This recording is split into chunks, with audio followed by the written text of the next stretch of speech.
didn't make it a tribute to any one particular thing, as you're all aware. But they did identify that in Finland, and a couple of other recognitions that we had. So I hope that was a very, I'm sure it was a very quick overview of the program, and I know that you all have some potential questions that you might want to ask. My email address is up here, charlevoix@ucar.edu, and I'd be happy to take questions through email. And if there's any time, Carl or whomever, I'd be happy to answer any that you might have now. Thank you. Thank you. Okay, are there questions? So we just heard a couple talks before, like from some of our collaborators, where the way they keep the collaboration going is with, sort of continuous stream of activity. It sounds like you've gone that way too. Because teachers are busy and they have to be reminded often of, what's going on. Is that part of your strategy here? Yes, it is. One of the things that there's two aspects that we're trying to kind of reinvigorate teachers. And I say reinvigorate because when the GLOW program first started, in some ways it was an easy draw, because if you remember back in the 90s in the U.S., President Clinton at the time had this initiative to get the Internet into every school. You may remember that. Well, why would you want the Internet in every school? Well, what they did is they said, if you get the Internet in every school, you can do GLOBE. And so when they went and they did the little, installs, and they kind of did the little media blitzes, what they showcased on the Internet was GLOBE. and so it really got a lot of schools interested and excited. And the technology that the program was based on is from the 90s. And so we're kind of reinvigorating to kind of make sure that we have current technologies, and that's been a huge factor for us, in that a lot of teachers, they're using Google Earth, they're using other things, they're using Skype, not all of them, but so we're trying to get a lot more current technology, which is difficult to do because it changes so rapidly. And we also have to remember that we have schools in third world countries, Tanzania and so on, that don't have the connections that we have. And then the other aspect is exactly what you said, is to kind of provide some kind of continual activity that they can then pull from and pull into their classroom and participate in. And so what we're kind of reinventing ourselves in the program headquarters, in that we're trying to kind of provide those opportunities, and then as teachers see some that they like, they can participate. It's a challenge, though, to sustain participation. Thank you. You're welcome. Any other questions? Yes. Donna, I'm Gustavo. I'm from Brazil, and I was surprised to see that Brazil is not on the GLOW program. Do you know why? Sure. Yeah. So actually, if I were to go back and look at the global map, there's a couple of countries that are not officially a part of the program. Brazil is one of them. Indonesia and China is inactive, and those are kind of the three that are most obvious when you look at the map. Early on I explained that the program actually has its roots in the U.S. government.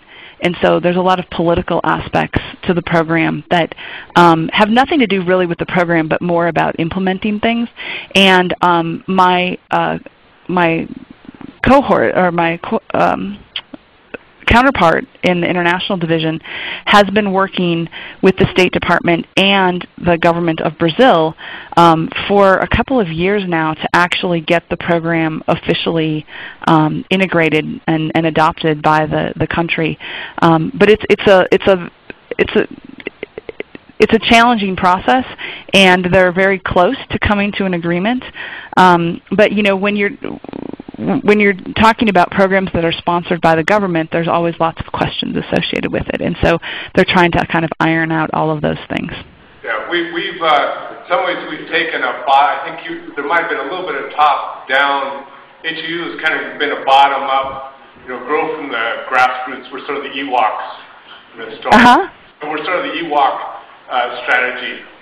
Yeah. But we have great collaborations in Brazil and China and Indonesia. We seem to be becoming, we don't have the oomph of the government except maybe in France. But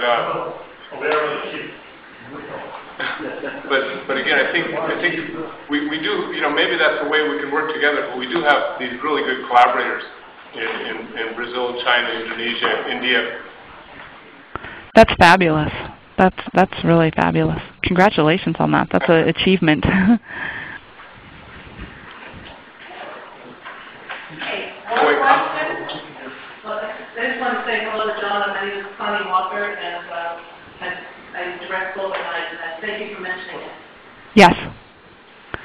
Absolutely, and we are thrilled that you've taken the helm on that, because our teachers and our students are just so interested, as you are well aware. Thank you. And do all the GHOU countries or half of them have teacher workshops? Would you say regularly? Because we do teacher training so important. We wouldn't exist without it. Yeah, that is one of the challenges that we have right now is the teacher training workshops and the frequency of them, and it varies by country, and it also varies within the U.S. Depending on what the funding situation is.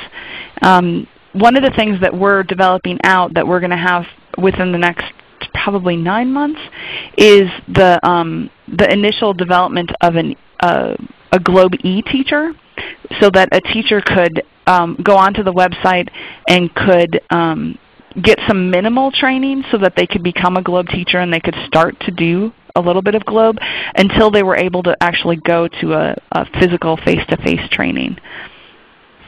It's very important, though, and follow-up, as with any professional development, follow-up with the teachers and communication is really critical.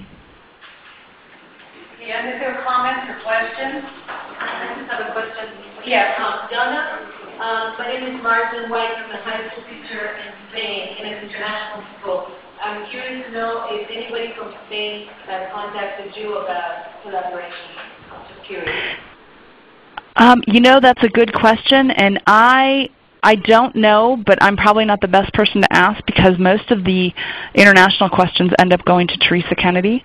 But if you, my email's up there. If you send me an email, I can forward that question to Teresa, and she'd be able to answer it for you. Okay, thank you. Okay, so I want to thank Donna very much. It's a pleasure to meet you, to see you here. Thank you all very much. And now, Thank you. Please stand by.